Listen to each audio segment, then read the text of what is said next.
देखिए, बिहार में कई राज्यों में आज सुबह से प्रदर्शन चल रहा है। अग्निपथ लोग को लेकर जो है ये प्रदर्शन किया जा रहा है। आखिरकार अग्निपथ है क्या? ये युवाओं के लिए मौका है या धोखा? विपक्ष का कहना है ये धोखा है और ऐसे लोगों को नक्सलाइट बनाना चाहती है केंद्र सरकार। आखिरकार पूरा मामला क्या है?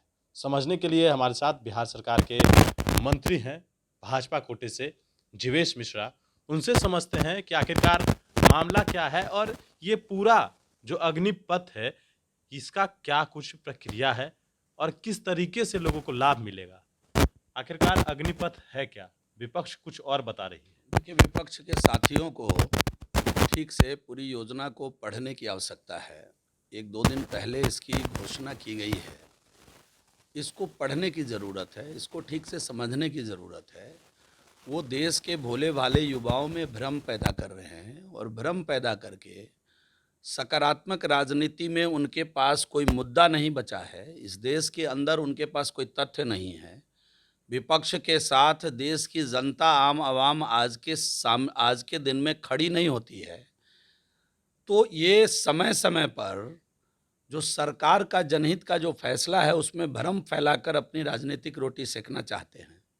वही काम आज ये कर रहे हैं। देश के भोले भाले युवाओं को भड़काने का काम, उनके बीच भ्रम फैलाने का काम।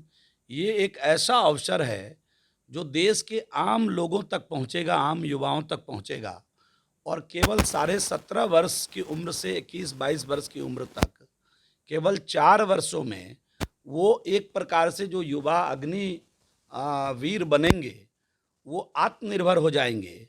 उनके पास अपना 4 वर्षों के बाद 17.5 साल में भर्ती होने के बाद 21 वर्ष की उम्र में उनके पास अपना 25 लाख रुपया होगा। हर प्रकार के जॉब को आगे करने की अपॉर्चुनिटी होगी। तो हम समझते हैं कि उनको समझाने की ज़रूरत है। देश से लेकर सभी राज्यों में जो सामान्य तौर पर जो जॉब है वो जॉब एज इट इज़ है। उस जॉब में कोई छेड़छाड़ नहीं किया जा रहा है। ऐसा नहीं है कि किसी को जबरन अग्निवीर बनने के लिए कहा जा रहा है।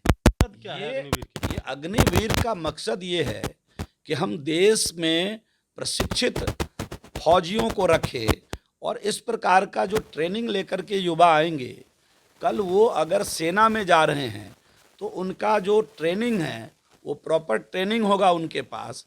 साथ ही साथ वो पारा मिलिट्री के अंदर अगर जाते हैं तो प्रॉपर ट्रेनिंग के साथ पारा मिलिट्री में उनका आगमन होगा और साथ ही साथ देश के अंदर देशभक्त लोगों की एक फौज खड़ी होगी जो राष्ट्रहित की भी बात करेगी, राष्ट्र की चिंता समय समय पर ट्रेंड नागरिक के नाते करेगी।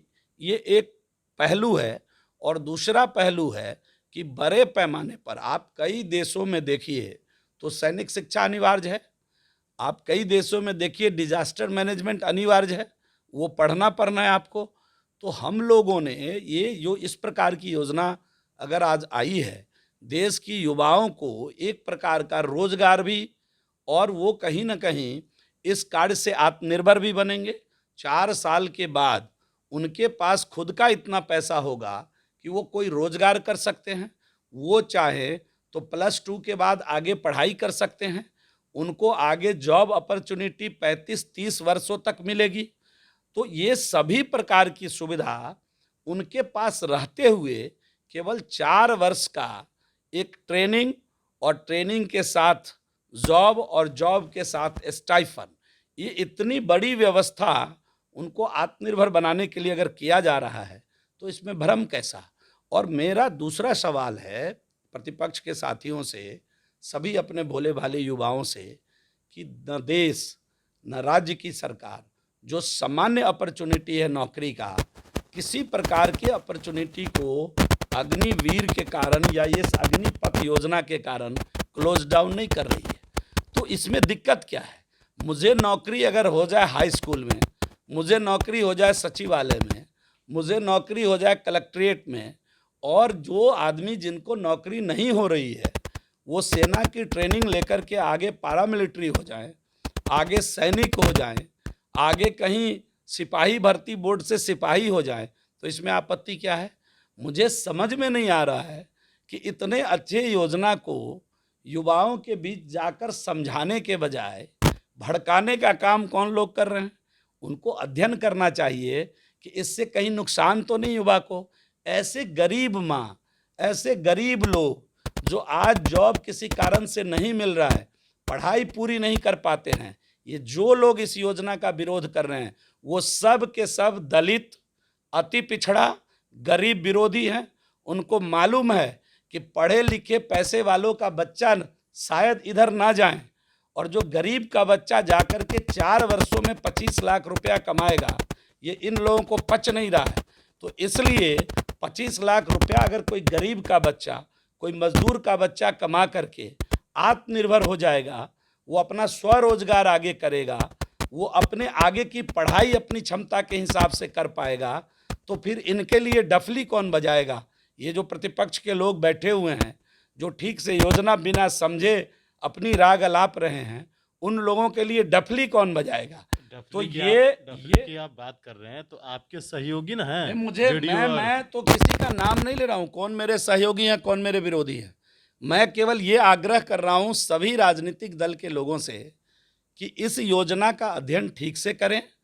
यह योजना किसी भी युवा साथी के किसी भी अपॉर्चुनिटी को बंद नहीं करती है, मौका को बंद नहीं करती है, बल्कि वैसे लोग जो मैट्रिक के बाद ड्रॉप आउट हो गए, गरीब के बच्चे हैं, शहर में जाके पढ़ नहीं सकते हैं, उनके माता पिता खर्चा नहीं दे सकते हैं, वैसे गरीब गरीबनी माँ के बच्चों के लिए देश की यशस्वी प्रधानमंत्री जी के नेतृत्व में एक मौका आया है, एक अपॉर्चुनिटी आई है कि अगर उनकी उम्र 17.5 वर्ष है और वो पढ़ना चाहते हैं तो +2 की भी डिग्री उनको मिलेगी इस ट्रेनिंग में, और रिटायर जब होकर के वो घर आएंगे 21 की उम्र में, तो उनके पास खुद का 25 लाख रुपए के आसपास वो प्राप्त कर चुके होंगे, और उस पैसे से अगर वो चाहें तो स्वरोजगार कर सकते हैं।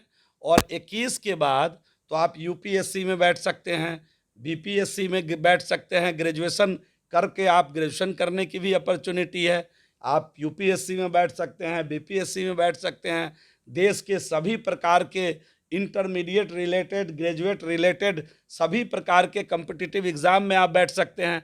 तो जो गरीब के बच्चों को जो एक अपॉर्चुनिटी मिल रही है, उससे कहीं ना कहीं भयभीत है आज जो प्रतिपक्ष है, और जो अन्य प्रकार के लोग हैं वो भयभीत हैं। उनको इस योजना का अध्ययन करना चाहिए और युवाओं में भ्रम न फैला करके सकारात्मक भाव का प्रवाह करना चाहिए।